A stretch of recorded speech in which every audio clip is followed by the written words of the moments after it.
Hello everyone, কেমন আছেন সবাই? হ্যাঁ, আমিও ভালো আছি।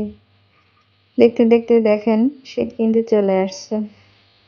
শীতের জন্য আমরা বিভিন্ন রকম পিঠা খেয়ে থাকি। তার অনেক রোদ, ভাবলাম পিঠার চালগুলো রোদে শুকা দিই। এরপরে কোনো ভিডিওতে শীতের পিঠাগুলো কিভাবে বানাই দেখিয়ে দেব। এইগুলো দেখেন আমি পাঁপড় বানিয়েছি। এটা কিসের পাঁপড় বলেন তো? হ্যাঁ, এটা হচ্ছে সাবুর পাঁপড়। আমার গাছ খুব ভালো লাগে। আমার বাড়িতে কিন্তু অনেক ধরনের ফুলের গাছ আছে। এর পরের কোনো ভিডিওতে আমার শিউলি ফুলের ভিডিও দিয়ে দেবে। এই যে দেখুন কত ধরনের গাছ।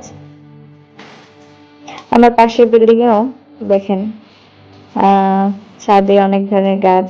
আমি যেখানেই যাই সেখানেই গাছ থাকে আশেপাশে। আমার খুব ভালো লাগে গাছের ভিতর থাকতে, সবুজের ভিতর থাকতে। যে দেখুন ব্যালকনিতে আসলেই মনটা ভালো হয়ে যায়। তো এখন এই পাঁপড়গুলো একটু ভেজে নেওয়া যাক।